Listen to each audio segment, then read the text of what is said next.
माझ्या वडिलांची मिराची गा देवा,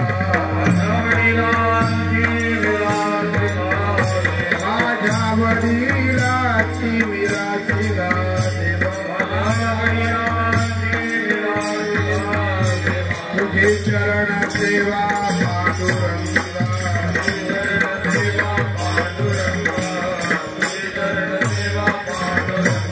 माझ्या वडिलांची मिराची गा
माझ्या वडिलांची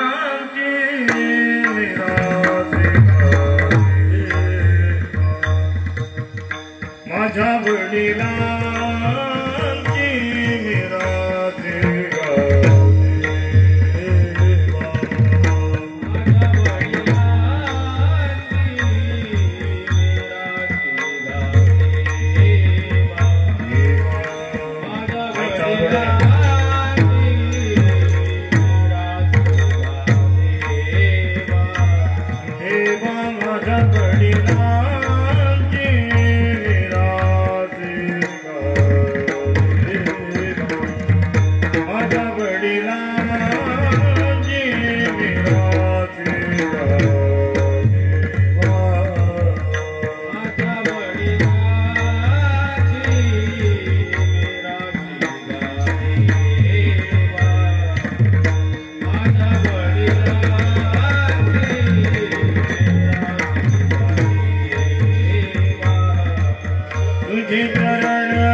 भोगवटा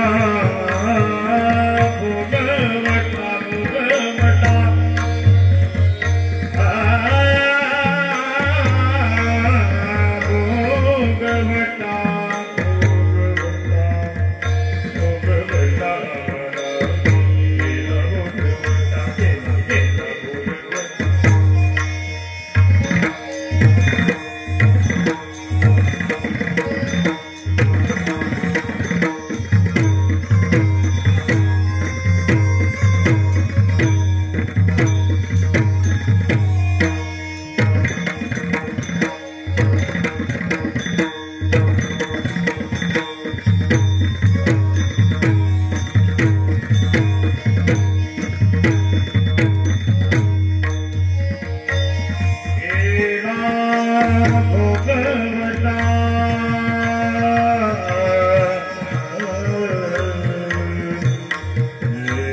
भोगवटा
माझ्या वडिलाची मिरासी गा देवा तुझी चरण सेवा पांडुरंगा उपवास पारणे राखिला गारवंता केला भोगवटा आम्हाला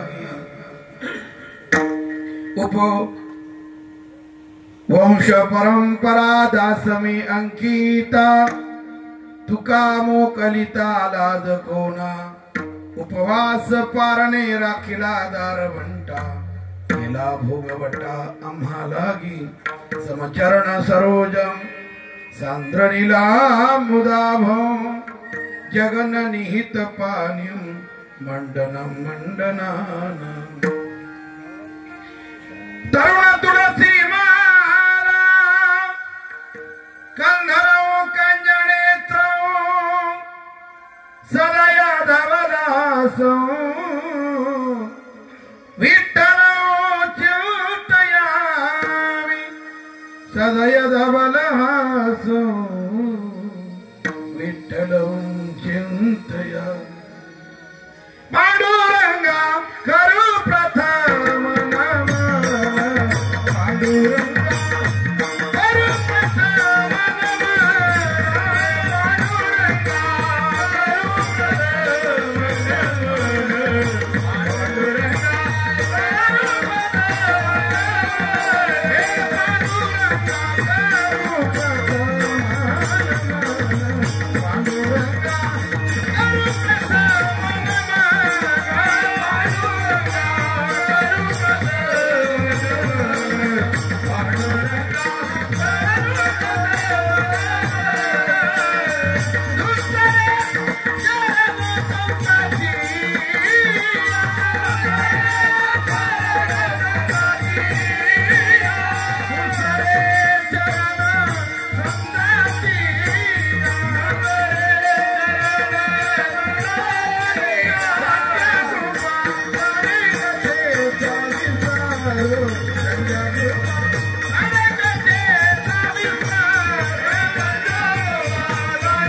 ज्ञानेशो भगवान विष्णु निवृत्तिर भगवान हरः सोपानो भगवान ब्रह्मा मुक्ताख्या ब्रह्मचित्कला दयांचे केले स्मरण होय सकळ विद्यांचे अधिकरण तेची बंधू श्री चरण श्री गुरूंचे ते नमस्कारोनी आता अभिनव बाग विलासिनी जे चातुर्यार्थ कला कामिनी ते श्री शारदा विश्वमोहिनी नमस्कारिले मिया नमो सद्गुरु तुकया ज्ञानदीपा नमो सद्गुरु सच्चिदानंद रूपा नमो सद्गुरु भक्त कल्याण मूर्ति नमो सद्गुरु भास्करा पूर्ण कीर्ती सेवेलागी सेवक झालो तुमच्या लागलो निज चरणा अहो स्वामी तुकया देवा यावरी न करावा अभेर मस्तक हे पाया मस्तक हे पाया या वार करी संतांच्या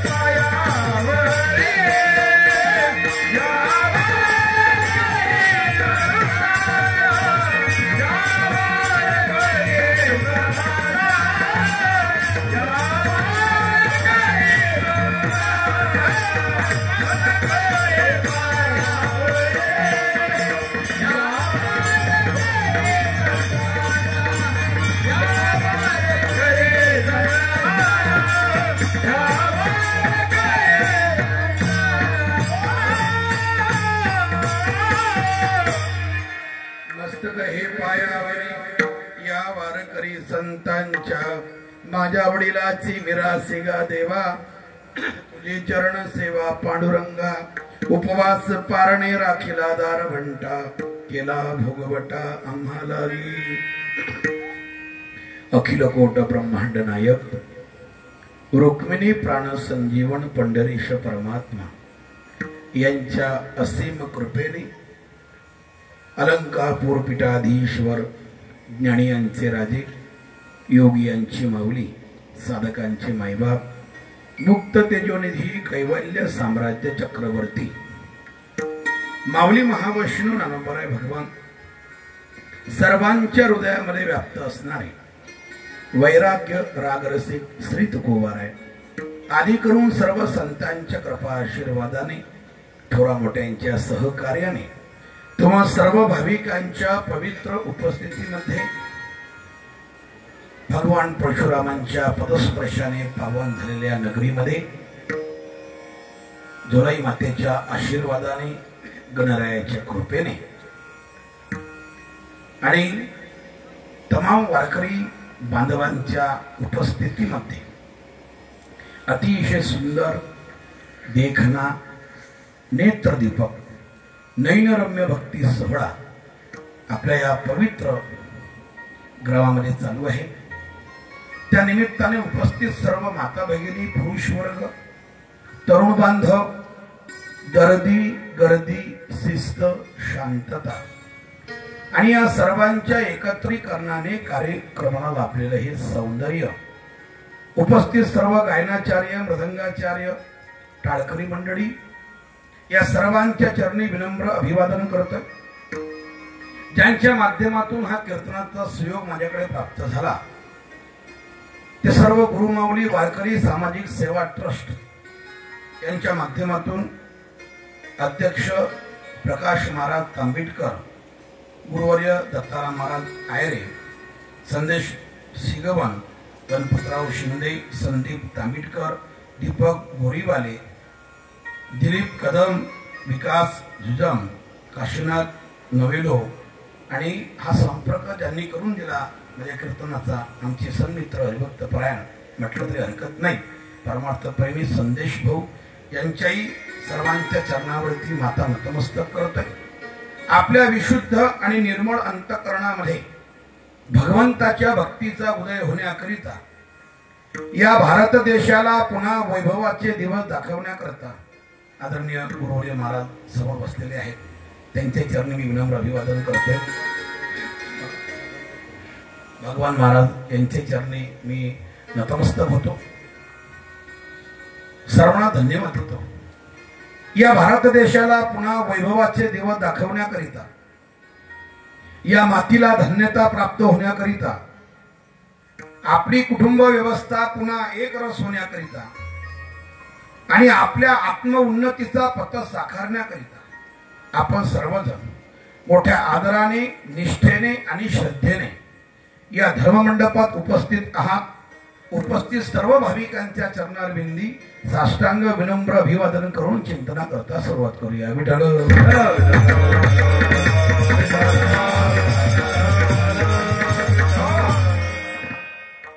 गुरुमाऊली वारकरी सामाजिक सेवा ट्रस्टच्या माध्यमातून तुम्ही लोक फक्त सप्ताच करत नाही तर सप्ताच्या निमित्ताने आपण सर्वजण दिवाळीचा सण साजरा करता की काय, इतकं सुंदर वातावरण आपण सर्वांनी तयार केलेलं आहे. त्याबद्दल सर्व तरुण मंडळाचे, सर्व भावी भक्तांचे मनापासून तुम्हाला धन्यवाद, तुमचे आभार.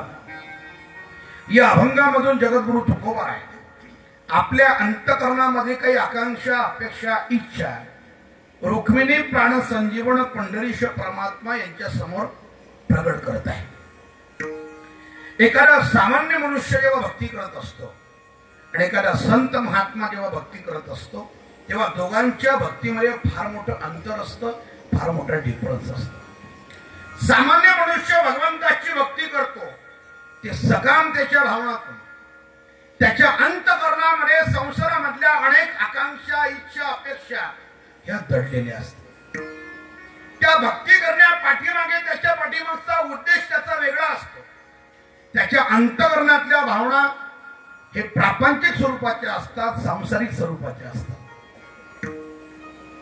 परंतु एखादा संत महात्मा जेव्हा भगवंताची भक्ती करताना दिसतो आम्हाला, तेव्हा त्या संत महात्म्याच्या अंतःकरणामध्ये प्रापंचिक काही इच्छा नसतात, त्याच्या अंतःकरणामध्ये ज्या इच्छा असतात त्या पारमार्थिक स्वरूपाच्या असतात. आणि परमार्थामध्ये बहिरंगाला किंमत नाही, परमार्थामध्ये ही अंतरंगाला किंमत आहे. आपण श्रीमंत आहात, पाहण्याकरता अतिशय सुंदर आहात, देखणे आहात, एज्युकेटेड आहात, उच्च शिक्षित आहात, कोण्या पदावर आहात, या सगळ्या गोष्टीचा विचार भगवान परमात्मा परमार्थात करत नसतो. भगवान परमात्मा जे पाहतो ते तुमच्या अंतःकरणातल्या भावना, त्याच्या भक्तीबद्दल किती स्वच्छ, निकळ, निथळ, प्रांजळ आणि पवित्र आहे हे तो पाहत असतो. त्याला तुमच्या बहिरंगाला काही घेणं नाही आहे की व्यादशाही चरणं ध्रुवस्य वयो विद्या गजेंद्रस्य का जातीर विदुरस्य यादवपते रुग्रस्य किम पौरुषम कुब्जा याह कमनीय रूपमधिकम किम तत्सुदाम्नो धनम भक्त्या तुष्यति केवलम नचगुणैर भक्ती प्रिय माधवः. सुभाषितकाराने भागवतामधल्या सगळ्या भक्तांची यादी सांगितली की ज्या ज्या भक्तांना भगवंतांनी भेट दिली त्यांचा कोणाचाच बहिरंग पाहिला नाही. व्यादशाही चरण, व्यादाचं आचरण बघितलं नाही. ध्रुवशाच्या वय, ध्रुवबळाचं वय पाहिलं नाही. गजेंद्रनाम हत्ती, त्या हत्तीचा पशुपणा पाहिला नाही. विदुराची जात पाहिली नाही. कुब्जा याह कमनीय रूपमधिकम किम तत्सुदाम्नो धनम, कुब्जेचं रूप बघितलं नाही, सौंदर्य पाहिलं नाही आणि सुदामदेवाचं धन पाहिलं नाही. पाहिलं काय? त्या सर्व भक्तांच्या अंतःकरणामध्ये माझ्याबद्दलचा भक्तिभाव किती स्वच्छ आणि पवित्र आहे हे त्यांनी पाहिलं. भक्त्या तुष्यती केवलम न च गुणैः भक्तिप्रिय माधव. समाजामध्ये राहत असताना लोक आपला बहिरंग पाहत असतात. एक वाक्य बोलून जातो, तुमची नियत किती चांगली असली, आपली नियत किती चांगली असली तर लोक आपला देखावा पाहत असतात. वाक्य अर्धवट आहे. आपली नियत किती चांगली असली तर लोक आपला देखावा पाहत असतात आणि आपला देखावा किती चांगला असला तरी भगवान परमात्मा आपली नियत पाहत असतात. भगवान परमात्मा तुमच्या बहिरंगाला कधीच भावत नाही. जर भगवान परमात्मा बहिरंगाला भावला असता तर तो श्रीमंत लोकांचा मक्तेदारी झाला असता.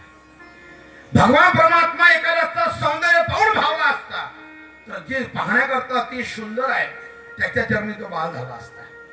भगवान परमात्मा सत्ताधीशांकडे जर गेला असता, त्याचा सत्ताधीशपणा पाहिला असता तर ते त्यांची मक्तेदारी झाला असता.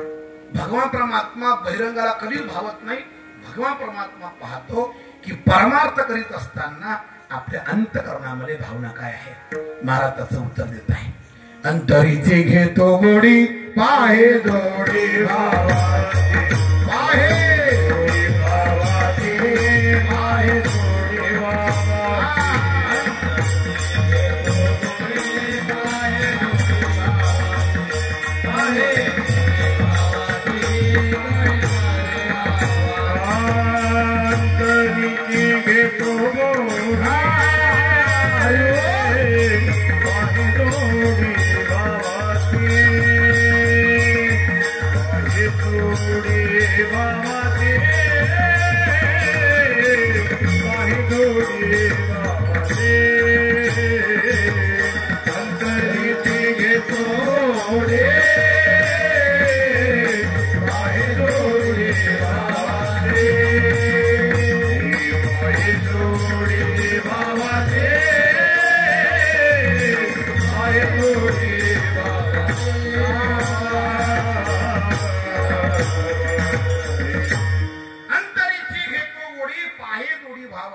भगवान परमात्मा अंतःकरणातल्या भावनेला भावत असतो, बहिरंगाला नाही.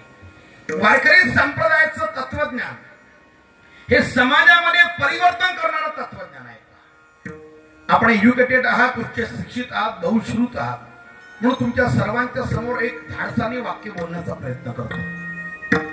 जगाच्या पाठीवर जेवढंही तत्वज्ञान आहे त्या सर्व तत्वज्ञानाचा विचार करा, त्याचं निरीक्षण करा, परिशीलन करा, त्याचं ऑब्झर्वेशन करा. जगाच्या पाठीवर समाजामध्ये आत्मिक परिवर्तन होणारं तत्वज्ञान जगाच्या पाठीवर कुठेही भेटणार नाही तुम्हाला. जे तत्वज्ञान ऐकल्याच्या नंतर, जे तत्वज्ञान कानावरती पडल्याच्या नंतर मनुष्याच्या जीवनामध्ये आत्मिक परिवर्तन होईल, पूर्णतः मनुष्य चेंज होईल, पूर्णतः बदलून जाईल, असं त्याच्यामध्ये बदलाचं तंत्रज्ञान करणारं तत्वज्ञान या जगाच्या पाठीवर कुठेच नाहीये. महाराष्ट्र शासनाचा नियम असा आहे की जिल्हा परिषद शाळेमध्ये, प्राथमिक शाळेमध्ये मुलांनी जो अभ्यासक्रम करायचा असतो त्या अभ्यासक्रम ठरवणारी एक मंडळ आहे, एक त्यांची एक यादी आहे. ते लोक पुण्यामध्ये राहतात आणि पुण्यामध्ये त्याचं शिक्षण मंडळ आहे आणि ते एकत्रित येऊन एज्युकेटेड लोक, उच्च शिक्षित लोक एकत्रित येतात आणि मुलांनी कोणता अभ्यास करावा हे ठरवण्याचं कार्य ते करत असतात. पण उच्च शिक्षित लोक एकत्र येऊनही त्यांनी जो अभ्यासक्रम ठरवला त्या अभ्यासक्रमाची कालमर्यादा 5 किंवा 10 वर्षाची असते. 5 किंवा 10 वर्षानंतर जो काही नियम आहे शासनाचा, त्या नियमानुसार त्या अभ्यासक्रमाला बदलावं लागतं. जो अभ्यासक्रम जुन्या लोकांना होता तो आम्हाला नव्हता, जो आम्हाला होता तो हल्लीच्या मुलांना अजिबात नाही आणि जो हल्लीच्या मुलांना असेल भविष्यातल्या मुलांना तो नसणार आहे. काळाच्या ओघामध्ये ते सगळा अभ्यासक्रम बदलावा लागतो, भले तो किती चांगला असतो. अनेक उच्च शिक्षित लोक एकत्रित येऊन जो अभ्यासक्रम ठरवतात त्या ज्ञानाची मर्यादा फक्त 5 किंवा 10 वर्षाची. कल्पना करा, 750 वर्षाचा कालावधी जवळजवळ लोटला गेला तरीही माझ्या ज्ञानोबारायांच्या ज्ञानेश्वरी मधला कोणी एकही शब्द बदल करू शकत नाही. ही ताकद वारकरी संप्रदायाची. ते यावंच चंद्र दिवाकर चंद्र सूर्य असेपर्यंत त्या तत्वज्ञानामध्ये बदल होणार नाही. काळाच्या ओघामध्ये अनेक तत्वज्ञान येतील, निघून जातील. अनेक विचारवंत येतील या महाराष्ट्राच्या मातीत आणि निघून जातील. पण ज्ञानोबा तुकोबारांच्या विचारांना धक्का लागणार नाही महाराज, कारण ते चिरंतन शब्द आहे. समाजामध्ये परिवर्तन करणारे शब्द आहे. त्या शब्दाची ताकद लोकांच्या मनामध्ये परिवर्तन करतं. त्याला बदलाचं तंत्रज्ञान म्हणतात. बदलाचं तंत्रज्ञान ते आपण सर्वांनी जोपासलं. संप्रदायाचं जीवन, या संप्रदायाच्या तत्वज्ञानामध्ये, ज्ञानोबा तुकोबारांच्या तत्वज्ञानामध्ये ज्यांनी आपलं जीवन झुकून दिलं ना, त्यांच्या जीवनात सोनं झालं. मला आयुष्यात सोनं झालं. आणि जे लोक ज्ञानोबा तुकोबारांच्या शब्दापासून वंचित राहिले, त्यांच्या आयुष्याची मातीच झाली. मग ते सत्ताधीश असो का ते गर्भ श्रीमंत असो का कोणी असो, मातीच झाली. आयुष्यात सोनं झालं आहे. भलेही ज्ञानोबा तुकोबारांच्या शब्दाला स्पर्श करणारं जीवन भलेही प्रसिद्ध नसेल, भलेही तो सत्ताधीश नसेल, भलेही तो गर्भ श्रीमंत नसेल, पण खऱ्या अर्थाने त्यांच्याच आयुष्यात सोनं झालं. आपल्या जीवनाची माती झाली. काही परिवर्तन होऊ शकतं ज्ञानोबारांच्या शब्दांमध्ये. याचं महाराष्ट्राच्या मातीत घडलेलं ज्वलंत आणि जिवंत उदाहरण मी तुमच्या सर्वांच्या समोर सांगतोय. जीवाच्या कान करू नये का. महाराष्ट्रामध्ये विदर्भ प्रांत आहे आणि त्या विदर्भ प्रांतामध्ये अमरावती नावाचा एक जिल्हा आहे. त्या अमरावती नावाच्या जिल्ह्यामधून एक मुलगा आळंदीला शिक्षणाकरता आला. त्याचं नाव आहे संतोष महाराज. शिक्षण पूर्ण झालं, त्याचं लग्न झालं. त्याच्या संसार वेलीवरती एक फूल उमललं. त्याला एक मुलगा झाला. नाव ठेवण्यात आलं त्याचं सोहम. संत ज्ञानेश्वर विद्यालय आळंदी देवाची या शाळेमध्ये तो शिक्षण घेतो पोरगा. आज तो 5व्या वर्गात आहे आणि मागच्या वर्षी तो 4थ्या वर्गात होता. 4थ्या वर्गात असताना त्या पोरांची क्रांती केली ना महाराज, ती उल्लेखनीय आहे, वाक्यानाजोगी आहे. संबंध महाराष्ट्राने आणि वारकरी संप्रदायातील लोकांनी त्या पोराचा गौरव केला. ऐकून तुमच्या पायाखालची जमीन सरकून जाईल अशी क्रांती त्या पोरांनी केली. त्या पोरांनी 9033 ओव्याचा प्रबंध अर्थात संबंध ज्ञानेश्वरी आणि 700 श्लोकाची गीता त्या 9 ते 10 वर्षाच्या चिमुकल्या पोरांनी मुखोद्गत केली. स्वानंद सुखनिवासी सद्गुरु जोग महाराज वारकरी शिक्षण संस्थेतील सर्व गुरुवर्यांनी प्रातस्मरणीय शांती ब्रह्म मारुती बाबा कुरेकर यांच्या समोर त्याची परीक्षा झाली. त्या पोराला जेवढेही प्रश्न विचारले त्या सगळ्या प्रश्नांची उत्तरं त्यांनी बिनचूक दिली. सोशल मीडिया त्या ठिकाणी कॅमेरे घेऊन आली. त्याच्या घरी गेली. त्याच्या आईला पहिला प्रश्न केला, आई साहेब, आमच्या आयुष्यामध्ये आम्ही आतापर्यंत मोठमोठी माणसं पाहिली, बुद्धिमान लोक पाहिली, एज्युकेटेड लोक पाहिली, उच्च विद्या विभूषित लोक पाहिली, पण एवढ्या लहान वयामध्ये ज्ञानेश्वरी गीता पाठ करणारा पोरगा आमच्या आयुष्यात पहिल्यांदा पाहिला. कळू द्या सगळ्या महाराष्ट्राला हे घडण्यापाठीमागचं रहस्य काय. न भूतो न भविष्य असा प्रकार तुमच्या घरी घडला. भविष्यात कोणी असं करू शकणार नाही. एवढ्या लहान वयामध्ये ज्ञानेश्वरी गीता पाठ करणारा मुलगा आजपर्यंत जन्माला आला नाही. हे घडलं कसं सांगा मला. त्या सोहम नावाचा जो मुलगा आहे त्याच्या आईने जे उत्तर दिलं ते अतिशय महत्वाचं, फारच गोड. सगळे चिपळूणकर तुम्ही मंडळी आहात, हे उत्तर आपल्या सोबत घेऊन जा. विशेषतः माता भगिनींनी ते उत्तर आपल्या हृदय पटलावरती कोरून घ्यावं. इतकं सुंदर गोड बोलली ती बाई. त्या बाईने सांगितलं की माझा चिमुकला मुलगा 9 ते 10 वर्षाचा जर ज्ञानेश्वरी गीता पाठ करत असेल याच्यामध्ये माझं श्रेय काहीच नाही आहे. पण एक गोष्ट मी तुम्हाला आवर्जून सांगते की हा मुलगा माझ्या पोटामध्ये जेव्हा होता ना, गर्भामध्ये जेव्हा होता, तेव्हा 9 महिने 9 दिवस मी फक्त एकच काम केलं, ज्ञानोबारांच्या ज्ञानेश्वरीची 108 पारायण केली. परिणाम माझ्या पोटी असा हिरा जन्मला. हे काल्पनिक नाहीये, हे कोणत्या पुराणामधली गोष्ट नाहीये, वास्तव घडलेली घटना. युट्यूब वरती आपण सर्च करू शकता, त्या पोराचं नाव टाकून. काही ज्ञानोबारांच्या शब्दात ताकद आहे. गर्भवती स्त्रीने मुलगा सात्विक जन्माला घालायचा याचं ज्वलंत आणि जिवंत उदाहरण त्या पोराच्या आईचं. कुठेही चांगल्या मुला जन्माला येत नसतात. कुलम पवित्रम जननी कृतार्थ वसुंधरा पुण्यवती च तेन अपार सवित सुखसागरेस्मिन परे ब्रह्मणी यश्च चेताहा. शास्त्राने चांगल्या मुलाचं वर्णन केलं. चांगली मुलं जिथे जन्माला येत असतात ते कुळ पवित्र असतं. कुळम पवित्र. ज्या आईच्या उदरामधून त्यांनी जन्म घेतला जननी कृतार्थ, आई धन्य असते त्याची. आणि त्या मुलाच्या पदस्पर्शाने वसुंधरा पुण्यवतीच्या तेनं या पृथ्वीलाही धन्यता प्राप्त होते. ती माणसं जन्माला येत असतात. कोणाच्या घरी नाही. गर्भवती स्त्रीने गर्भाला वाढवत असताना काय करावं, आणि अलीकडच्या एज्युकेटेड मुली म्हणतात काय होतं त्याला, गर्भामध्ये मुलगा मोठा होतोय, आम्ही चित्रपट पाहिला तर काय होतं, आम्ही वाईट खाल्लं तर काय होतं, वाईट प्यालो तर काय होतं, वाईट शब्द उच्चार केले तर काय होतात, हे तुम्हाला आता कळणार नाही. जरी हे आता कळणार नाही तरी तो मुलगा जेव्हा 20 वर्षाचा होईल आणि मुलगी जेव्हा 20 वर्षाची होईल, त्या मुलाचं किंवा त्या मुलीचं वर्तन अतिशय गलिच्छ, अतिशय घाण असेल. त्याच्या वागण्याने, त्या मुलीच्या वागण्याने आई वडिलाची मान समाजात खाली जाईल.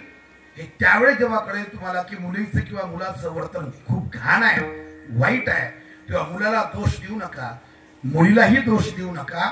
स्वतःचा भूतकाळ तपासा की ही व्यक्ती आपल्या गर्भात असताना आपण काय वर्तन करत होतो, उत्तर भेटून जाईल तुम्हाला. काही बोललो कोणा घरी गरज नाही. काय होतं हे आता कळणार नाही. भविष्यात त्या मुलाचं जे वर्तन असेल त्याचा परिणाम भोगावा लागेल, तुम्हाला सामोरं जावं लागेल. कारण केले कर्म झाले तेच भोगा आले. हा आध्यात्मिक विश्वामधला सैद्धांतिक विचार आहे.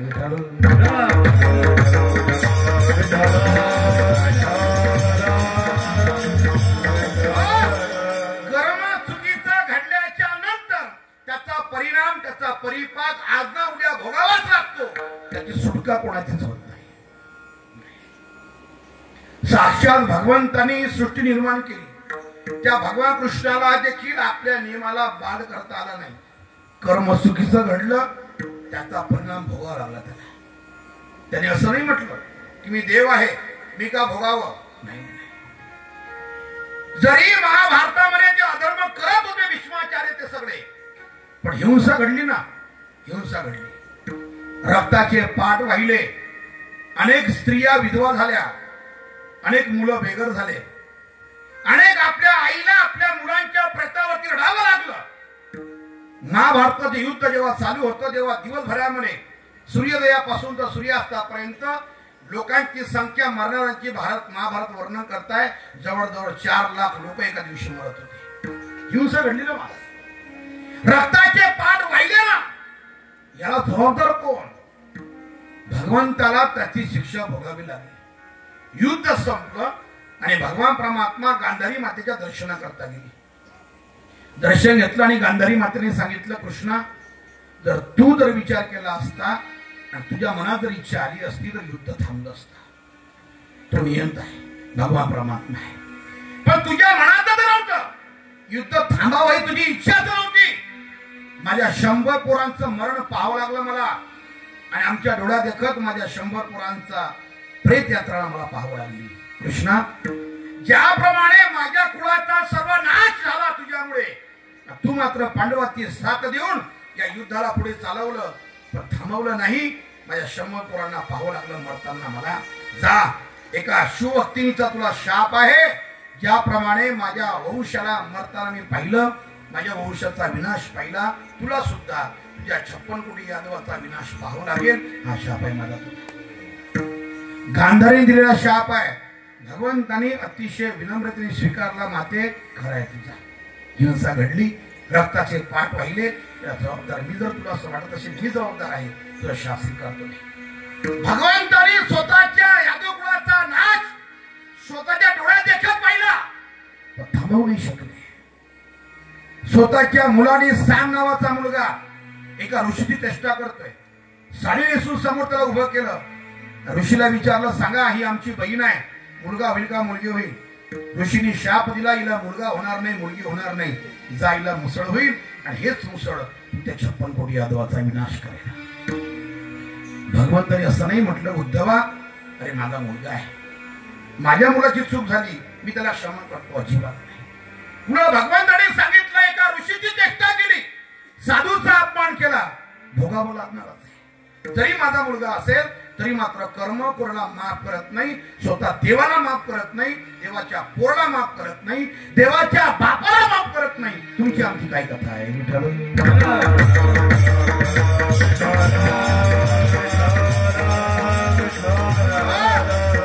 म्हणून आमचे गुरुजी आम्हाला पाठामध्ये शिकवताना नेहमी म्हणायचे वैकुंठवासी विठ्ठल बाबा घुले की बुवा एखाद्या वेळेला देवाचं भजन नाही करता आलं तर हरकत नाही, पण आपल्या आयुष्यामध्ये पाप कर्म करताना 1 नाही 2 नाही 1000 वेळा विचार करायचा, 1000 वेळा.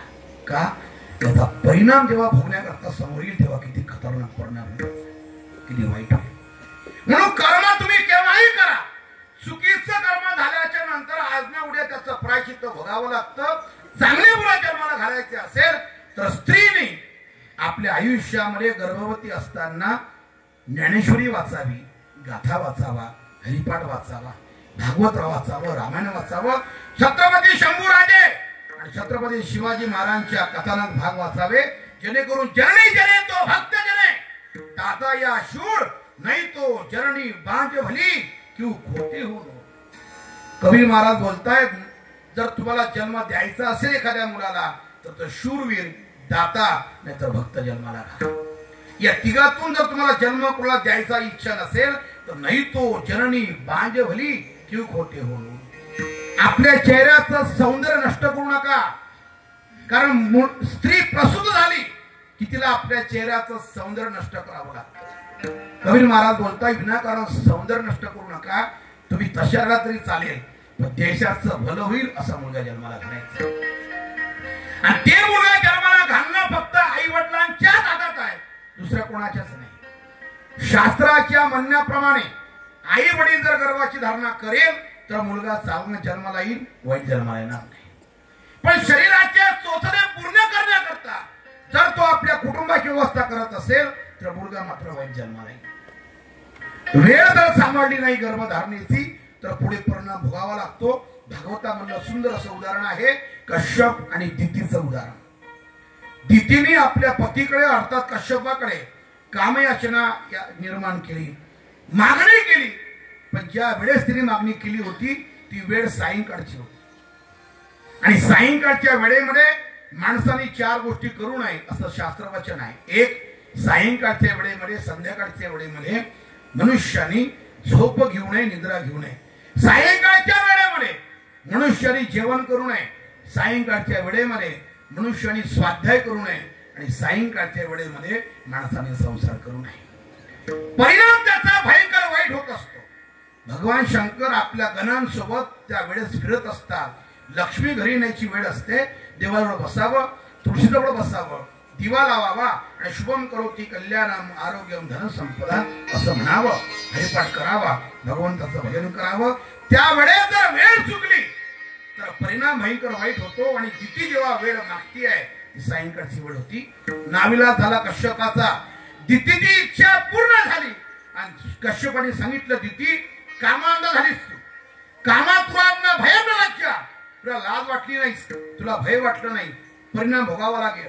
तुझ्या पोटी 2 मुलं जन्माला येतील, जुडे अतिशय भयंकर राक्षस असेल, नावा हिरण्याक्ष आणि हिरण्यकश्यप.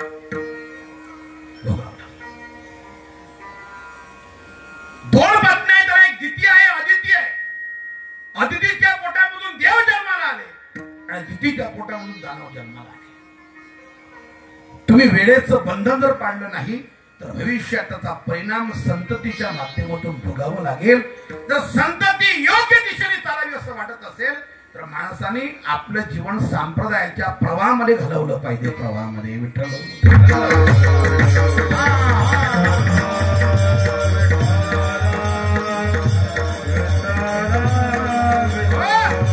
म्हणून भक्ती करत असताना आपल्या अंतःकरणामधलं परिवर्तन असावं, भावना स्वच्छ असाव्या, पवित्र असाव्या.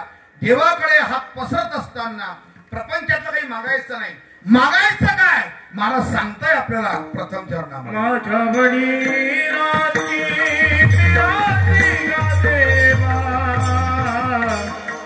माझ्या वडिलांची रात्री गादेवा माझ्या वडिलांची रात्री गादेवा माझ्या वडिलांची रात्री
एकदा उपस्थित गायनाचार्य मृदंगाचार्य आणि टाळकरी मंडळी यांचं स्वागत करा जोरात तुका म्हणे वृद्ध होती तरणे रे बाबांचं वय पातळी याला म्हणतात भक्तीचा आनंद महाराज या वयात ही ऊर्जा ही शक्ती ही फक्त माऊलींची कृपा बाकी कोणाची नाही फक्त माऊलींची या वयात ही शक्ती आणि ही ऊर्जा मिळणं अवघड आहे हे फक्त ज्ञानोबांची कृपा बापरे बघा किती कौतुकास्पद गोष्ट आहे याही वयात ती जणू काय आपण ज्ञानोबांच्या सोडत नसतो की काय असं तो भाव मनात तयार होतो लुप्तली नादी लागली समाधी नरनारी लोकारे हे अनुभव आणि प्रचिती येते आहे त्यांच्याकडे बघून मला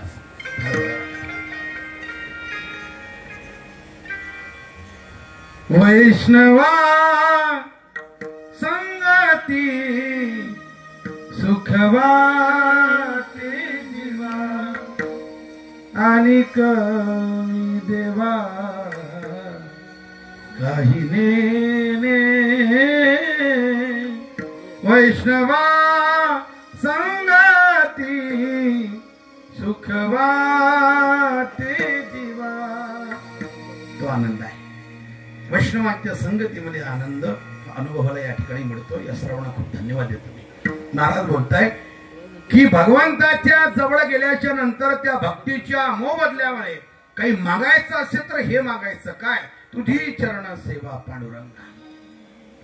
आयुष्याच्या शेवटच्या क्षणापर्यंत हे देवा फक्त तुझी चरण सेवा घडो हीच माझी अपेक्षा, हीच प्रार्थना आहे. काहीच नको. सगळं होतं माझ्याकडे. एका काळामध्ये ऐश्वर्य भोगलेलं आहे मी. श्रीमंती कशाला म्हणतात हे पाहिलेली आहे, अनुभवली आहे मी. एका सावकाराच्या घरामध्ये जन्म झाला होता माझा. लोकांना मदती करता पैसे वाटायचो आम्ही. हे ऐश्वर्य भोगलेलं आहे मी. श्रीमंती नकोय मला. कारण ज्याने श्रीमंती पाहिली नाही त्याला ते. आम्ही श्रीमंती अनुभवली. प्रपंच रचना सर्व ही भोगणी त्यागी, त्याचा त्याग केला आम्ही. आम्ही काय भोगली नाही असं नाही. आमच्या आयुष्यामध्ये सर्व आम्ही अनुभवलेलं आहे. श्रीमंती अनुभवली, पद अनुभवले, ऐश्वर्य संपन्न जीवन जगलो देवा. त्याची काही आम्हाला उणीव नव्हती. दुर्गादेवी नावाचा दुष्काळ पडला. लोक अन्ना वाचून मरत होते. लोकांच्या परोपकाराकरता सगळं दान देऊन टाकलं. नंतर घरामध्ये गरिबी आली. याचा अर्थ आम्ही सावकार नको असं नाही. सर्व भोगलेलं आहे, सगळं पाहिलेलं आहे. ते वेगळे लोक आहे. तुझ्याकडे आल्याच्या नंतर संपत्ती मागतात. मला त्याच्यामधलं काहीच नकोय. ते सगळं भोगलेलं आहे. काय आहे, श्रीमंत मनुष्याला श्रीमंतीची अपेक्षा असते, वैभव टिकावी अपेक्षा असते. जरूर असावी, चांगली गोष्ट आहे. पण उद्देश एक असावा की श्रीमंतीच्या माध्यमातून माझं समाज कार्य झालं पाहिजे. श्रीमंतीच्या माध्यमातून त्या श्रीमंतीतला पैसा संप्रदायाच्या कार्याकरता सप्तांकरता वापरता आला पाहिजे. त्या श्रीमंतीच्या जोरावरती माझ्या हातून दान धर्म झालं पाहिजे. गरिबांचं चांगलं झालं पाहिजे. या भावनेपुटी श्रीमंती असेल, जोपासत असेल तर चांगली गोष्ट आहे. श्रीमंतीचं लोकांना प्रदर्शन करण्याची खूप सवय आहे, खूप सवय आहे. मी तुम्हाला विनम्रतेने सांगेन की श्रीमंतीचं प्रदर्शन करा, पण कसं, अंगामध्ये फार मोठे दागिने घालून, गळ्यामध्ये अंगावरती दागिने घालून, सोनं नाणं घालून समाजामध्ये मिरवत असताना स्वतःच्या श्रीमंतीचं प्रदर्शन करू नका. खूप पैसा आहे म्हणून मुलाचा वाढदिवस मोठ्या प्रमाणात करून, अन्नाची नासाडी करून श्रीमंतीचं प्रदर्शन करू नका. श्रीमंतीचं प्रदर्शन करायचं असेल तर या गुरुमाऊली वारकरी सामाजिक सेवा ट्रस्ट मध्ये भेटा कार्यकर्त्यांना आणि त्यांना म्हणा, पुरोहो तुम्ही सप्ताह फारच चांगला करता गड्या, असा सप्ताह चालू ठेवा. किती पैसे तुम्हाला लागतील ना, बघा मी श्रीमंत मनुष्य आहे, जेवढे पैसे लागतील तेवढे घेऊन जा, सप्ताह चालू ठेवा. याला म्हणतात श्रीमंतीचं प्रदर्शन. करायचं असेल ते करा. कारण बाकी ठिकाणी तुम्ही कितीही प्रदर्शन केलं त्याचं पुण्य भेटत नाही. बारकणी ऐका, एखादा आमदार, खासदार किंवा श्रीमंत माणूस धाब्यावरती किंवा एखाद्या हॉटेलवरती हजारो लोक जीव घालत असतात. हजारो लोक घालतात लोक जीव. जेव्हा आमदार, खासदार जेव्हा प्रचाराकरता कार्यकर्ते पाठवतात निवडणुकीच्या काळामध्ये, तेव्हा त्यांचे कार्यकर्ते घरी जेवत नाही महाराज. महिना 2 महिने घरी जेवत असतात. घरची भाकरी त्यांना माहितीच नसते त्यावेळेस. दररोज हॉटेलमध्ये, दररोज त्यांचा जेवणाचा थाट, त्यांच्या बाटल्या, मी बिस्लरीच्या म्हणतो, बिस्लरीच्या. तुमच्या डोक्यात काही वेगळं आलं असेल तर काढून टाका. पाणी चांगलं भेटत नाही म्हणून म्हटलं. बाटल्या बिस्लरीच्या थाट असतो त्यांचा. आणि लाखो रुपयाचा चुरा होतो त्या कार्यकर्त्यावरती. पण त्या खाऊ घालणाऱ्या माणसाला मी आवर्जून सांगेन की हॉटेलवरती तुम्ही कोणत्या निमित्ताने किती लोक जीव घाला, पुण्य लागत नाही. पदरामध्ये पुण्य पडत नाही. पैसे खर्च होतात, पुण्य नाही भेटत. आणि भागवताच्या उत्सवामध्ये, संप्रदायाच्या दिंडी कार्यामध्ये, भगवंताच्या दरबारामध्ये एखादा वैष्णव जीव घाला, येथे एक शीत दिले अन्न आणि होय कोटी कुळाचे उत्तर. पुण्य इथे पदरात पडतं, तिथे नाही. तिथे आपल्या पैशाचा योग्य विनियोग कुठे करावा हे कळलं पाहिजे. श्रीमंतीचं प्रदर्शन करता तुम्ही, लोकांच्या समोर आपला मोठेपणा दाखवता तुम्ही, पण त्याचं पुण्य हातामध्ये पडत नाही. या भागवत सप्ताहामध्ये हे वैष्णव मंडळी आहे, वारकरी मंडळी आहे, यांच्या मुखामध्ये 2 अन्न जात असेल, अन्न प्राशन होत असेल तर इथे कोटी कुळाचं उतरण होत असते. भगवान परमात्मा एखादा ब्रह्मवेत्ता महात्मा कोणत्या रूपात येईल आणि तुमच्या यज्ञाचं साफल्य करून जाईल काही सांगता येत नाही. लक्षात राहू द्या. यज्ञ चालू असताना भगवान परमात्मा कोणत्या रूपात येतो, ब्रह्मवेत्ता महात्मा कोणत्या रूपात येतो कळत नाही माणसाला. यज्ञ सफल होऊन जातो. पांडवांनी राजसूय यज्ञ केला होता महाभारतामध्ये, कारण त्यांचे पूर्वज पंडू राजा स्वर्गामध्ये खाली बसलेला होता. त्याचा उद्धार होण्याकरता, त्याला तृप्त करण्याकरता नारदाने सांगितलं की धर्मा फार मोठा यज्ञ कर, अनेक लोक जीव घाल, तुझ्या वडिलाची तृप्ती होईल, पितरांची तृप्ती होईल. म्हणून पांडवांनी राजसूय यज्ञ केला आणि त्या यज्ञामध्ये 1000 ब्रह्मवेत्ते जेवण केले तर स्वर्गामध्ये 1 घंटा वाजायचा. 1 घंटा 1000 ब्रह्मवेत्ते जेवण केले, 1 घंटा वाजायचा, घंटा नाद व्हायचा. हे लोक समजायचे की आपल्या यज्ञामध्ये आज 1000 ब्रह्मवेत्ते ब्राह्मण त्यांनी जेवण केलं. ज्या राजसूय यज्ञामध्ये स्वतः भगवान कृष्णाने पत्रवाड्या उचलण्याचं काम केलं होतं. जो मालक आहे, घर मालक, ज्यांनी अन्नदान ठेवलेलं आहे, जर त्याला अन्नदानाचं पुण्य स्वतःच्या पदरात पडावं असं वाटत असेल तर त्यांनी जेवण झाल्याच्या नंतर पत्रवाड्या स्वतः उचलायच्या असतात. त्याचं सगळं पुण्य त्या पत्रवाडीमध्ये असते. लोकांना असं वाटतं हलकं काम आहे, खायच्या माणसाने करावं. म्हणून अलीकडच्या लहान पोरांना, एखाद्या गरीब माणसाला लोक म्हणतात, हे त्या पत्रवाडा उचल. स्वतःचा रुबाब पंक्तीमध्ये फिरायचं. सासराने साक्षगंध होताना अंगठी दिली 5 ग्रॅमची, लोकांना दाखवायची, उचल. त्याचा अहंकार दाखवायचा. ते पण त्यांनी केली नाही, सासरवडीकडून नाही झाला, पण तो उचलणार नाही. भगवान कृष्णाने आदर्श डोळ्यासमोर ठेवला सर्वांच्या की पत्रवाड्या उचलण्याचं काम हलका नाही आहे. सगळं पुण्य त्या पत्रवाडीमध्ये आहे. उचला त्या पत्रवाडी. जर तुम्हाला पुण्य प्रदान पाहिजे असेल तर स्वतः भगवंतांनी पत्रवाड्या उचलल्या आणि 1 दिवस त्या यज्ञामध्ये जेवण झाल्याच्या नंतर स्वर्गामधला नाद कमीच होत नव्हता. महाराज सगळा घंटा वाजायचा, टाण टाण टाण टाण. धर्माने विचारलं, देवा दररोज फक्त 1 घंटा नाद व्हायचा, आज घंटा थांबत का नाही? भगवंतांनी दुरून दाखवलं. तो बघ शुकाचार्य भगवान पोपटाच्या रूपामध्ये आला आणि 1 भाताचं शीत खाल्लं, त्याचा नाद आहे बाबा. हे तुझा यज्ञ सफल झाला, पावन झाला तुझा यज्ञ, दरबार पावन झाला. कोणत्या रूपातील माझा देव, कोणत्या रूपातील संत महात्मा भोजन करून जरी काही सांगता येईल. यज्ञ पूर्ण होत असतो, म्हणून यज्ञ करायचा असतो. जिथे यज्ञ असतो भगवान परमात्मा, नारदा माझे भक्त गाती घेते, नारदा मी उभा देते. मी जाऊन त्या यज्ञामध्ये कोणत्या रूपात जातो तर तिथला प्रसाद सेवन करतो. माझ्या भक्तांनी माझ्याकरता केलेला प्रसाद असतो, आपल्याला लक्षात येत नाही. तो कोणत्या रूपातील शुकाचार्य भगवान पोपटाच्या रूपामध्ये आले आणि 1 भाताचं शीत खाल्लं, 1 घंटाना थांबत नव्हता. ब्रह्मवेत्ता महापुरुष, ज्यांच्या स्वप्नातही विषय त्यांना स्पर्श करू शकत नाही, असं ज्वलंत आणि जिवंत वैराग्य शुकाचार्य भगवान. 1 शीत खाल्लं पांडवाच्या दारामध्ये राजसूय यज्ञामध्ये.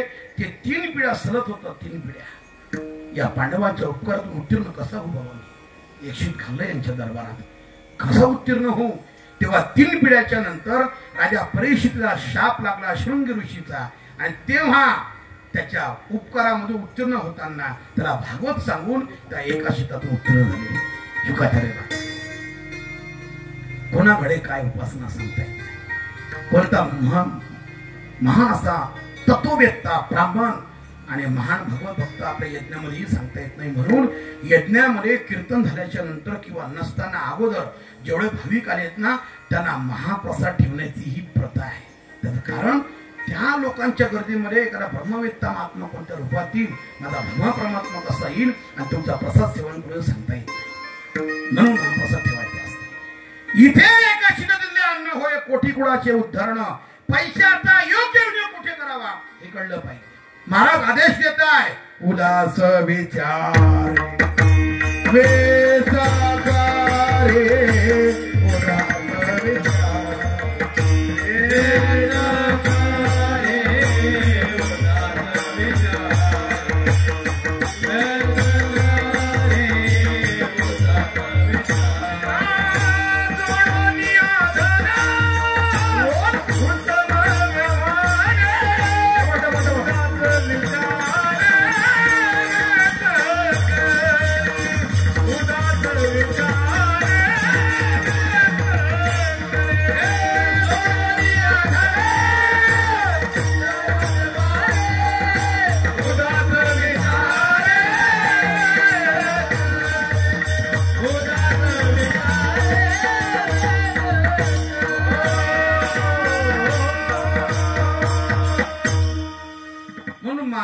आता देवा श्रीमंती भोगलेली आहे मी, श्रीमंतीचा आस्वाद अनुभवलेला आहे मी. तुझ्या भक्तीच्या मोबदल्यामध्ये पैसा नको, श्रीमंती नकोय. जी गरिबी आलेली आहे खूप चांगली आहे, फक्त तुझं भजन व्हावं, आयुष्याच्या शेवटच्या क्षणापर्यंत तुझी चरण सेवा घडावी एवढीच अपेक्षा आहे देवा. हे माझ्या वाडवडिलाची परंपरा आहे, माझ्या वडिलाची विरासत आहे, माझ्या वडिलाची वतनदारी आहे की माझ्या वाडवडिलांनी मला हे संस्कार दिले. त्या संस्काराला जोपासणं माझं कर्तव्य आहे. जर माझ्या 7 पिढ्यांमध्ये जर कोणी काही संपत्ती मागितली नाही तर मी का मागावी? काही मागावे हे आम्हा अनुचित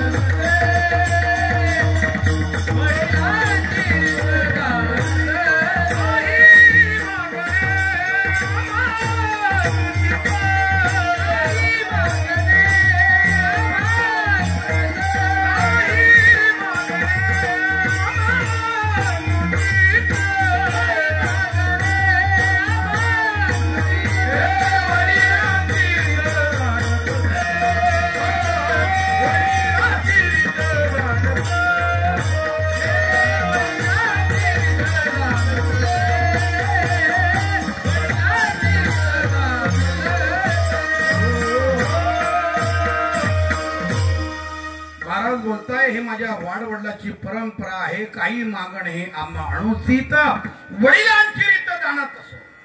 मग महाराज तुम्ही माझ्याकडे नेहमी नेहमी काय येता? अपेक्षा काय आहे? परी आहे आवडी दर्शनाची, तुका म्हणे तुझी न लगे दसोडी, सुतडीचा सळाई तुझा अपेक्षा नाही देवा. अपेक्षा काय आहे? परी आहे आवडी दर्शनाची, तुझं दर्शन घडावं आणि आयुष्याच्या शेवटच्या क्षणापर्यंत फक्त तुझं भजन व्हावं, चरण सेवा घडावी या अपेक्षेने येतो देवा, बाकी अपेक्षा नाही. महात्म्याच्या जीवनामधला हा त्याग असतो दादांनो. त्या त्यागाचा परिपाक असतो की त्यांना संसारातल्या वस्तू मागण्याची इच्छा होत नाही, मागतात ते फक्त परमार्थातल्या वस्तू. त्याग असतो. संतांचं जीवन त्या तत्वज्ञानावरती उभं असतं. ते तत्वज्ञान एकच आहे, त्याग आणि शांती, योग्याची संपदा त्याग आणि शांती आणि उभय लोकी कीर्ती सोहळा. महात्मा आपल्या जीवनामध्ये स्वतःला सिद्ध करतो आणि स्वतःचं संतत्व सिद्ध करतो. या 2 तत्वामुळे एक त्याग आणि दुसरी शांती. 2 तत्व जोपासण्यामध्ये आयुष्यातला प्रत्येक क्षण तो महात्मा खर्च करत असतो. म्हणून त्यांची कीर्ती अजरामर राहतात. ते यावत चंद्र दिवाकर चंद्र सूर्यशेपर्यंत 2 तत्व. आमचं जीवन प्रसिद्ध आहे, आम्ही समाजात फार प्रसिद्ध आहे. तर याचा उत्तर असं आहे, जी माणसं प्रसिद्धी असतात ती माणसं भोगी असतात आणि जी माणसं त्यागी असतात ती सिद्ध असतात. प्रसिद्धीवाला माणूस कशी सिद्ध होण्याचा प्रयत्न नाही करत, कधीच नाही. तो प्रसिद्धीच्या गोतावर इतका गुरफटलेला असतो. त्याच्या मागे पुढे समाज, त्याच्या कीर्तनाकरता अफाट समाज, त्याला दररोज त्याचा प्रवास, त्याला सिद्ध होण्याकरता त्याला वेळच मिळत नाही. तो विचारच करत नाही मला सिद्ध व्हायचं आहे. ज्याच्याकरता तो परमार्थात आलेला असतो ते सगळा विषय बाजूला ठेवून आणि प्रसिद्धीच्या झोतामध्ये गुंतलेला असतो आणि प्रसिद्धीची जोपासना करत करत आयुष्य संपून जातं, सिद्ध होण्याचं राहून जातं. सामाजिक उपक्रम राबवत असताना समाजाचं प्रेम फार अनुभवतो तो आणि समाजाची लोकॅलिटी, लोकेशना, वित्तेशना सर्व त्याला प्राप्त होतं. सिद्ध राहायचं राहून जातं, सिद्ध होण्याचं राहून जातं. आणि प्रसिद्धी कालावधी असते, त्याचा जास्त अभिनिवेश, त्याचा जास्त अहंकार करू नये माणसाने. एक काळ असतो प्रत्येकाचा, त्या काळानुसार माणसाची प्रसिद्धी चालत असते. आणि दुसरं वाक्य, एखादा गुण तुमच्याकडे असतो, श्रीमंती, पद, सौंदर्य, कला, ज्ञान, तत्वज्ञान. एखादा गुण तुमच्याकडे जेव्हा विशेष असतो, तो गुण आहे तोपर्यंत तुमची प्रसिद्धी असते. एकदा गुण थांबला की लोक तुमच्या डोळ्यात देखत तुमची प्रसिद्धी काढून येत असतात. जास्त गुंतायचं नसते त्याच्यामध्ये, का आपला परमार्थ बदला राहून जात असतो. तुमचा गुण आहे म्हणून लोक तुम्हाला विचारतात. उद्या तुमची व्याख्यानं बंद झाली, तुमचं पद रिक्त झालं, तुमचं श्रीमंतीचं वैभव कमी झालं, तुमचं सौंदर्य कमी झालं, तुमची कला कमी झाली की लोक तुमच्या डोळ्यात देखत तुमची प्रसिद्धी काढून येतात, ठेवत नसतात. उदाहरण सांगू तुम्हाला, वारकरी संप्रदायामधलं फार मोठं उत्तुंग व्यक्तिमत्व जुन्या लोकांना माहिती असेल, वैकुंठवासी वेदांत वाचस्पती जगन्नाथ अण्णा पवार, नाशिक जिल्ह्यामध्ये. काय जीवन होतं महाराज. अहो, शब्दाचे झाड अशी उभे करायचे लोकांच्या समोर, शब्दाच्या इमारती बांधण्यामध्ये प्रावीण्य होतं त्यांचं. प्रचंड शब्द कौशल्य, प्रचंड शब्द भांडार आणि प्रचंड मोठं शब्द प्रभुत्व लोकांच्या मनावरती त्या माणसाने राज केलं. राज संप्रदायामध्ये कुठेही कीर्तन असू द्या, त्या माणसाचं लोक 2-2 तास अगोदर जाऊन जागा धरायचे, समोर बसायचे. अण्णांचं कीर्तन आहे, त्याला मन लावून ऐकायचं आहे, लोक जाऊन बसायचे. फक्त एक विनोद करतो थोडासा, त्यांचं नाव जगन्नाथ अण्णा पवार आणि माझं पंकज पवार नावाचा फक्त आडनावाचा साम्यता आहे, पण भेद किती मोठा आहे. त्यांच्या कीर्तनाकरता लोक 2 तास अगोदर जाऊन जागा पकडायचे. आमचं कीर्तन शेवटची भरवीची चाल होईपर्यंत एक एक एक एक मनुष्य. आमचं भाग्य, आमचं ऐश्वर सोडून द्यायचं, सोडून द्या. एखाद्याचं प्रार्थना असते, एखादा वैभव असते, हा भाग वेगळा आहे. पण त्यांच्या कीर्तनाकरता लोक 2-2 तास अगोदर जागा घेऊन पकडायचे. हे ऐश्वर भोगलं त्या माणसाने, संपदाचा मान मरांचा भोगला. अनेक सरस्वतीची उपासना करणारे अनेक लोक त्यांच्या पाठीवरती थाप टाकायचे. असं ऐश्वर भोगलं त्या माणसाने. एक आजार झाला, ऑपरेशन करावं लागलं. ऑपरेशन केलं, स्वरयंत्र काढलं त्यांच्या गळ्यामधून आणि कीर्तन प्रवचन बंद झाले. ज्या माणसाच्या पाठीमागे लाखो समाज फिरत होता, फोनावर फोन, आणि त्यांना तारीख घेण्याकरता 2-2 वर्ष लोक मीटिंगला राहत होते, त्याच अण्णांना जेव्हा आजार झाला, कीर्तन बंद पडली, व्याख्यानं बंद पडली, महाराष्ट्रातलं कुत्रही कदा भेटण्याकरता जात नव्हता. हा संप्रदाय मला इतिहासात लक्षात राहू द्या. प्रसिद्धी तुमची जोपर्यंत तुमचा गुण आहे तोपर्यंत लोक तुम्हाला मानतात. एकदा तुमचा गुण कमी झाला की लोक तुम्हाला विचारत नसतात, त्याच्यात जास्त गुंतायचं नसते, थांबायचं नसतं. तिथे आपण आपल्या ध्येयाकडे वाटचाल करायची असते. त्याच्याकरता परमार्थात आलो, ते सिद्ध होण्याकरता आलो, ते न करू देऊ, ते सिद्ध होण्याकरता प्रवास करा. संत महात्मे सिद्ध होण्याकडे प्रवास करतात आणि सामाजिक लेवलचा त्याग करतात. लोकेशना, वित्तेशना, पुत्रेशना सगळ्या गोष्टीचा त्याग करतात. म्हणून ते संत तुम्हाला सिद्ध होतात. प्रसिद्धीच्या धोतामध्ये पडत नाही ते. आणि समाजाचं काय असतं महाराज, जे लोक वंदितात ते निंदितात. जे लोक तुम्हाला वंदन करतात, चांगले बोलतात, ते तुमची निंदा करत असतात. समाजाचं जास्त प्रेम आहे असं काही समजून घ्यायचं नाहीये. आम्हाला दररोज महाराष्ट्रभर फिरण्याचा योग, लोक दररोज फोन करतात, महाराज कुठपर्यंत आलात, लवकर या, 7-9 कीर्तन आहे, 8 ते 10 आहे, 9 ते 11 आहे, टायमिंग सांगतात, लवकर या, जेवण करायचं आहे. त्या गावाला जाईपर्यंत आम्हाला 1756 फोन असतात दिवसभरामध्ये. पण कीर्तन संपून गेल्याच्या नंतर असा कार्यकर्ता कधीच फोन करत नाही, महाराज नेमका घरीच गेला का वर गेला असा कोणी फोन करत. त्यांना काही घेणं नाही का, संपलं त्यांचं काम. काय असतं त्याच्यामध्ये, समाजाचं प्रेम खूप आहे व असं मनात कधी बाळगायचं नसते. एक तुमचा कालावधी असतो, एक तुमचं वेळ असते त्या गोष्टीची, त्यातून गुंतायचं नसते. स्वतःचं जीवन सिद्धत्वाच्या वाटेने प्रवास करायचा असतो की आम्हाला सिद्ध व्हायचं आहे. ज्ञानोबांच्या दरबारामध्ये जाऊन आम्हाला प्रसिद्ध व्हायचं नाही, तर प्रसिद्धीच्या माध्यमातून आम्हाला सिद्ध व्हायचं आहे. सिद्ध व्हायचं नका ठेवू. हा जगद्गुरु तुकोबारांच्या जीवनामधला त्याग. भगवान परमात्मा संपत्ती घ्या म्हणतोय, पण ते घेत नाही. सांगताय फक्त एवढंच, देवा तुझी चरण सेवा पांडुरंग. नारद भक्ती सूत्रामध्ये असं वर्णन आलेलं आहे गोपिकांचं. यथा व्रज गोपिकांना असं नारद भक्ती सूत्रामध्ये वर्णन आलेलं आहे. याचा अर्थ काय, भक्ती करावी तर त्या गोपिकाप्रमाणे करा. जगाच्या पाठीवर गोपिकासारखं प्रेम भगवंताला कोणी केलं नाही. विश्वाच्या इतिहासामधलं पहिलं उदाहरण जे गोपिकांच्या बाबतीमध्ये घडलं, जगाच्या पाठीवर तुम्हाला कुठे पाहायला भेटणार नाही. उदाहरण फार सुंदर आहे. जगात अशी एकही आई नाही की जी आई आपल्या मुलाला भूक लागल्याच्या नंतर पाळण्यामध्ये टाकून निघून जाते. त्याचं किंचाळणं, त्याचा आवाज करणं हिच्या कानावर पडत नाही, त्याला तसंच ठेवते. आणि भगवंताच्या भेटी करता जाते असं उदाहरण पाहायला भेटणार नाही तुम्हाला. कारण आईला हजार कामं हातामध्ये सोडून मुलगा जेव्हा आकांत करतो, रडतो तो मुलगा, पाळण्यामध्ये आहे, त्याला भूक लागलेली आहे, हे आई जेव्हा पाहते ना, ऐकते ना, हातामधले हजार कामं सोडून आधी त्याला दुग्धपान करत आहे. पण विश्वाच्या इतिहासामध्ये असं घडलं महाराज, कुठे संतांनी ते उदाहरण शब्दांकित करून ठेवलं की बाळा स्तनदेव विसरली नाही.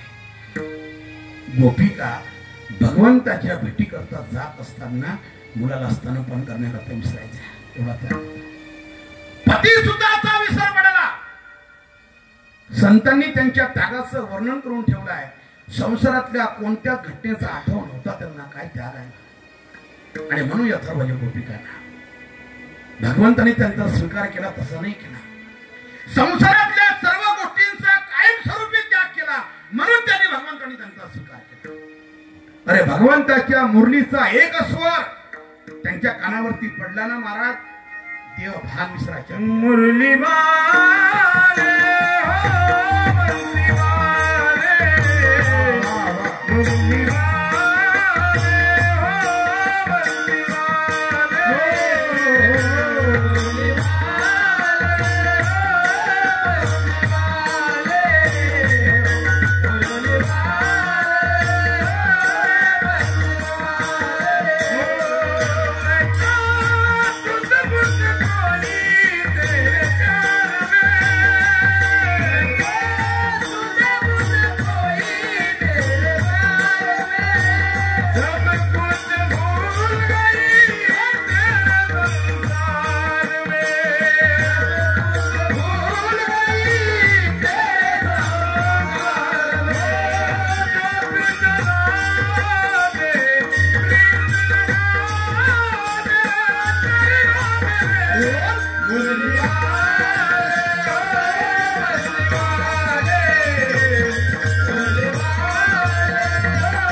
गोपियों के ग्वाले मुरली वाले ओ बंसी, तुझ्या मुरलीचा ध्वनी. शब्दाचे भाव फार गोड आहे. अकल्पित पडिला का विवळ झाले अंतःकरणी,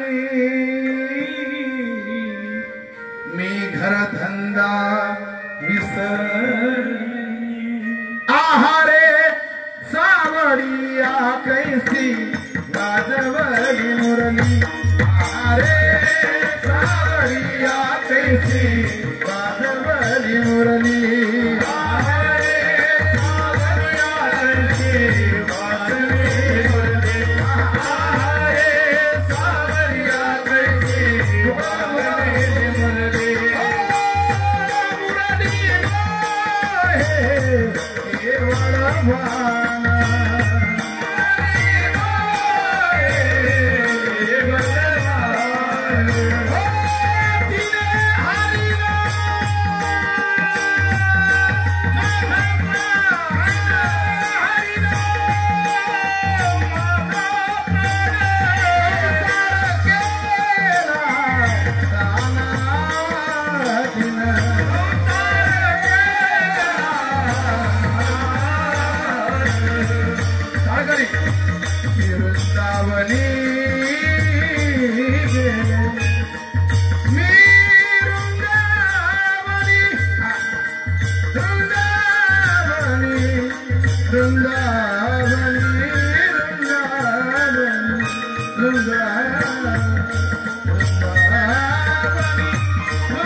Ah!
भगवंताच्या एका मुरलीचा स्वर कानावरती पडला ना महाराज, घरातल्या सगळ्या कामधंद्यांना विसर पडायचा हा त्याग आहे. भागवत भास्कर वैकुंठवासी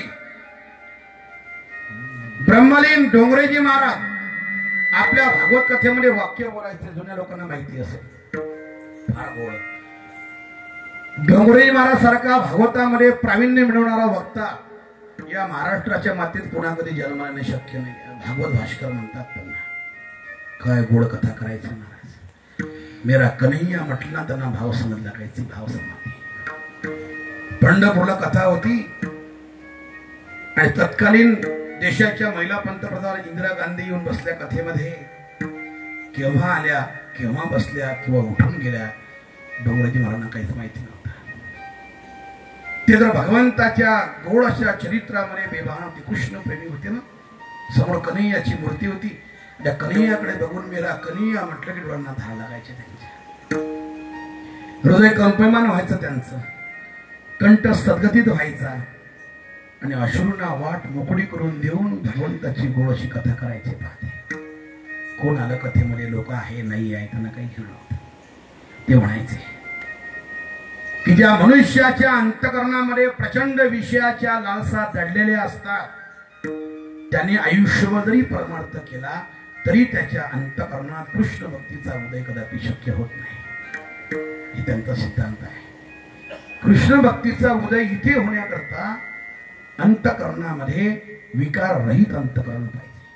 अतिशय स्वच्छ, निर्मळ, निथळ, निखळ आणि प्रांजळ पाहिजे. कोणाही बद्दल द्वेष नाही, कोणाही बद्दल काम नाही, क्रोध नाही, लोभ नाही, ईर्ष्या नाही, काहीच नाही. अंतकरण अतिशय स्वच्छ, अतिशय स्वच्छ. कशाप्रमाणे? ज्याप्रमाणे त्या बासरीला विचारलं, भगवंताच्या जवळ राहते ती बासरी, आणि तिला विचारलं गोपिकांनी, का ग भगवंतांनी तुला जवळ ठेवावं, विफ्रद वेणू जठरपटय हो, तुझ्या कमरेवर ते भगवान परमात्मा तुला ठेवतात आणि अदरी धरुणी वेणू आपल्या होटावरती धारण करतात. तुझं भाग्य किती अप्रतिम आहे ग. काय केलंस पुण्य, सांग जरा आम्हाला. आम्हालाही भगवान परमात्मा असा जवळ करेल, स्वीकार करेल, सांग जरा काही. काय भागवतामध्ये वर्णन आला महाराज. त्या बासरीने सांगितलं. व्यास महर्षी वर्णन करताय, शुकाचार्य भगवान सांगताय राजा परीक्षितीला, हे राजन, त्या बासरीचे उत्तर फार गोड आहे. ती मुरली सांगते, अगं भगवंताने माझा स्वीकार केला त्याचं पहिलं कारण माझ्या अंतकरणामध्ये कसली गाठ नाहीये. मी पोकळ आहे, स्वच्छ आहे माझं अंतकरण, आणि मी पोकळ आहे इथून तिथपर्यंत कोणाही बद्दल गाठ नाही माझ्या मनात, म्हणून भगवंताने माझा स्वीकार केला त्याचं पहिलं कारण. तुम्ही सुद्धा अंतकरण स्वच्छ करा. कशाला विनाकारण कोणाही बद्दल अंतकरणामध्ये द्वेष आणि मत्सर घालून देता, ईर्ष्या घालून देता. पारमार्थिक माणसांनी आपल्या अंतकरणामध्ये शत्रुत्व कोणाबद्दल ठेवू नये. शास्त्र सांगतं, माणसाने मरणाच्या अगोदर दोन गोष्टी संपून जाव्या. एक, दुसऱ्याचं कर्ज असेल आपल्या अंगावरती तर ऋण फेडून जावं. ऋण ठेवू नये कोणाचं, कर्ज ठेवू नये, तसं मरू नये. एखाद्या माणसाने फार विश्वास ठेवून तुमच्या मित्रांनी, नातेवाईकांनी तुम्हाला जर पैसे दिले असेल अडचणीच्या काळामध्ये, तर शास्त्र सांगतं तुमचे शोक, तुमच्या गरजा कमी करा, तुमचा खर्च कमी करा आणि अगोदर त्याचे पैसे द्या. म्हणजे मला पैसे दे नाही म्हणतो, त्याचे पैसे द्या. लोक काय म्हणतात त्याला, त्याला काय काम आहे, तो किती श्रीमंत आहे आणि त्यांनी मागितले पैसे. अरे बाबा मित्र पैसे दे ना आपले. अरे मी का पडून चाललोय का, दिन ना तुला उद्या, तुला काय काम आहे, तू श्रीमंत जायच. अरे त्याला काम असो नसो, तुझ्या अडचणीच्या काळात त्यांनी दिले तुला, तुझं काम आहे, खर्च कमी कर तुझा, तुझा शोक कमी कर, अगोदर त्याचे पैसे दे. उद्या जर तू मेलास तर लोकांचं ऋण ठेवून मरायचं नसते, ऋण मोकळं करायचं असते. एक, आणि मरणाच्या पूर्वी कोणाचं वैर ठेवू नये माणसाने. जर आपलं शत्रुत्व ज्याच्यासोबत झालंय आणि तो जर मरणासन्न अवस्थेत टेकला असेल तर मरणाच्या अगोदर त्याच्याजवळ जा 2 शब्द बोला आणि वैर संपून घ्या. नाही तर तुम्ही मरणासन्न अवस्थेत असाल त्याची आठवण करा. त्याला सांगा जवळच्या लोकांना आयुष्यभर बोललो नाही का त्याच्यासोबत, काहीतरी वाद झाले आमचे, तर जातोय आता मी, निरोप घेतोय जगाचा, कृपा लवकर त्याला बोलवा, त्याच्यासोबत 2 शब्द बोलू द्या, माझं वैर संपून मला बोलू द्या, त्याला बोलून घ्या. वैर जीवनामध्ये ठेवून कधी मरायचं नसते, संपून मरा. वाद होत राहत असतात, भांडण होत राहत असतात, मान्य आहे मला, पण मरेपर्यंत ते वाद ठेवायचा नसतो. मरणाच्या अगोदर वैर संपून जाणे. मरणाच्या 2 क्षणांपूर्वी त्याला बोलून घ्या, अंतःकरण मोकळं करा. आपल्या रक्ताचं नातं असेल, मित्र असेल आपला, आणि काही कारणास्तव आमचे वाद झाले असेल, जास्त दिवस अबोला ठेवू नये गड्या, ठेवू नये. का? अरे काळाचा ओघ आहे. कौन जाने कब मौत का पैगाम आ जाए, मेरी जिंदगी की आखरी शाम हो जाए, सांगता येत कधी आयुष्याचा शेवट सांगता येत नाही. म्हणून जास्त दिवस अबोला ठेवू नये.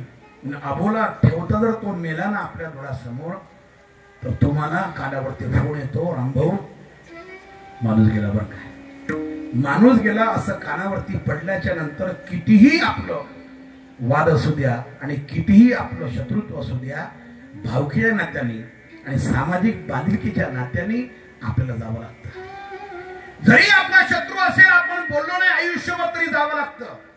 त्या गर्दीमध्ये जा, त्याच्या घरासमोर प्रचंड गर्दी असेल, ज्या माणसाचे आयुष्य बोलले नाही, आतमध्ये जाऊन त्याच्या प्रेत दर्शन घ्याल तुम्ही, नकशिकांत पाहाल त्याला, आणि त्याला पाहत असताना कंठ सद्गतीत होईल तुमचा, हृदय कंपमान होईल, आणि घडाघडा तुमच्या डोळ्यातून अश्रू बाहेर पडेल, आणि तुमच्या मनात भाव तयार होतील. मित्रा, भावा, तुझ्याशी बोलायचं होतं. अनेक वेळा प्रयत्न केले पण मला यश आलं नाही. अंतःकरण मोकळं करायचं होतं पण मला यश आलं नाही. पण इतक्या लवकर जाशील, अचानक जाशील असं वाटलं नाही. त्या प्रयत्नाकडे बघून तुमच्या डोळ्यात पाणी, आणि तुम्ही म्हणाल की मित्रा बोलायचं होतं, भावा बोलायचं होतं, पण शक्य झालं नाही. अबोला करताच निघून गेलास, शेवटचे 2 शब्द बोलू शकलो नाही, गेला, आता परत भेटणार नाही. हा मृत्यूलोक आहे. या मृत्यूलोकातला माणूस एकदा निघून गेल्याच्या नंतर पुन्हा कधीही तुम्हाला भेटू शकत नाही, हा सिद्धांत आहे. आणि जर कधीच भेटत नसेल, पुन्हा आपली गाळभेट कोणत्या जन्मात तुम्ही सांगता येत नाही, त्याशी अबोला ठेवण्यामध्ये काय अर्थ आहे. माणसाने 2 गोष्टी संपून जाव्या, एक वैर संपून जावं, ऋण संपून जावं.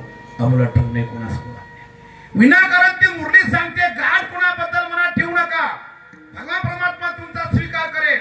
आणि 2, जेव्हा मला भगवान परमात्मा बोलवतो तेव्हा मी मधुर बोलते, कुणाच्या हृदयाला वेदना होईल असं मी कधी बोलत नाही, हे माझं महत्वाचं कारण.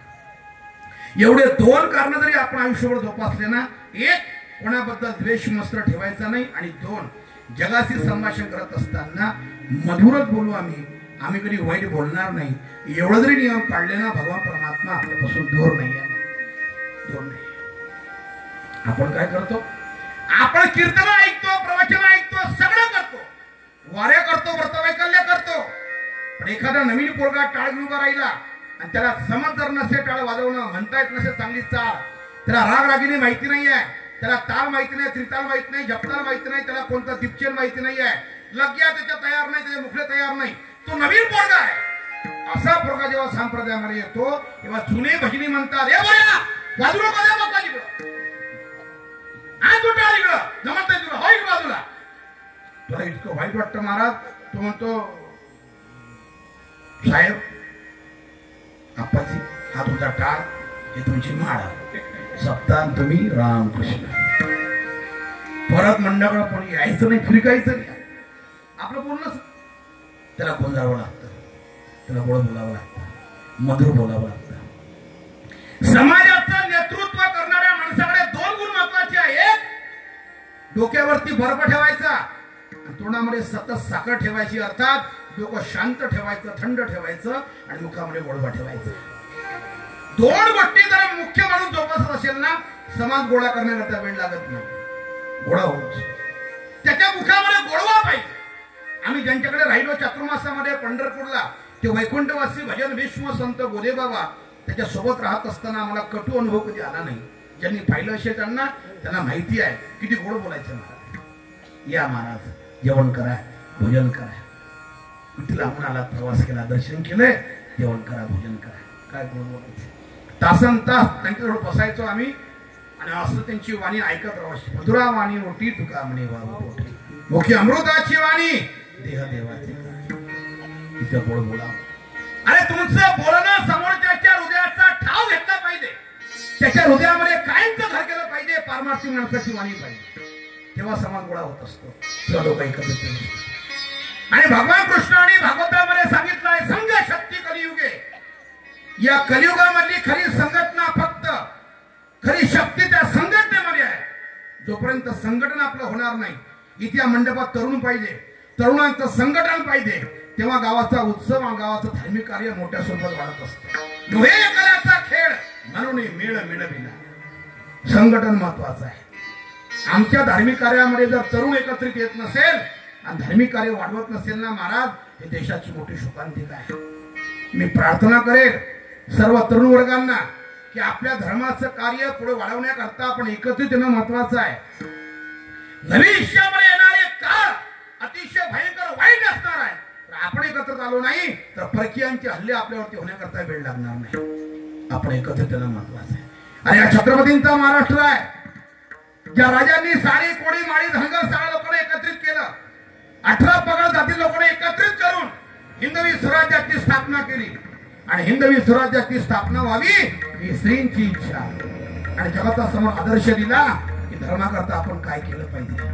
अरे भवानी मातेचा लेख जो मराठ्यांचा राजा होता, भवानी मातेचा लेख जो मराठ्यांचा राजा होता, झुकला नाही कोणासमोर, मुघलांचा तो बाप होता. अरे कोणी चुकत असेल तर त्याला सत्याची वाट दाखवा, आणि कोणी आडवा येत असेल तर त्याला हिंदूची जात दाखवा, असा अभिमान त्यांनी सांगितला छत्रपती शिवाजी.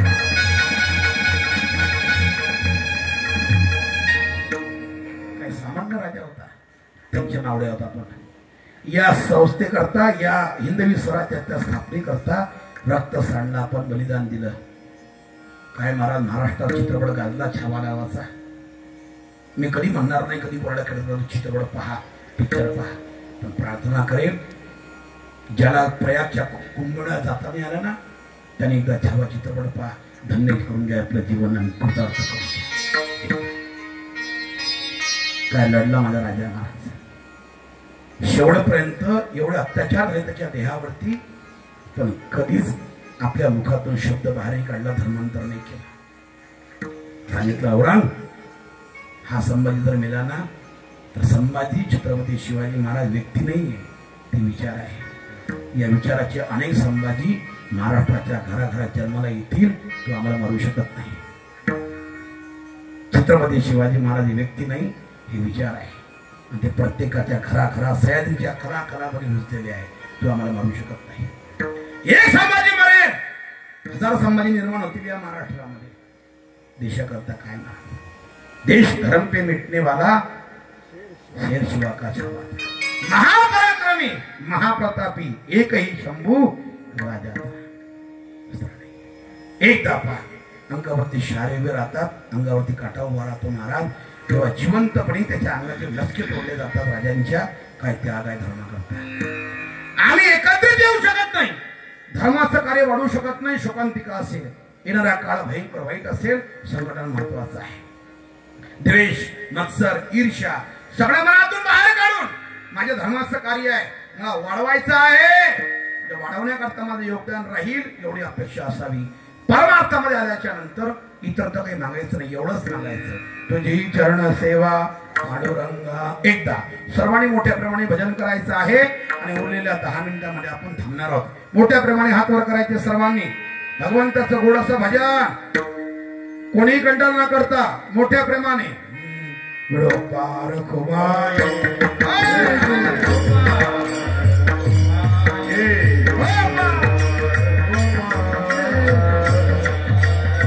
हरी हरी हरी गोपाल कुमार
या गावाला येईपर्यंत अशी अपेक्षा होती की आपण आता तब्येत कमी करायला पाहिजे. एवढे हाल गळ्यात पडल्यावर आता अजिबात विचार बदलला.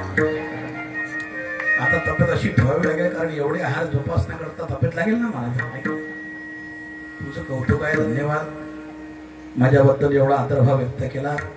पहिल्यांदा तुमच्या गावात आलो आणि ज्ञानोबारायांच्या दरबारामध्ये मधुगुरी मागून जी भिक्षा मागितली आणि अन्न खाल्लं, त्याचं आज चीज झालं, सार्थक झालं. हा मान आमचा नाही आहे महाराज, मी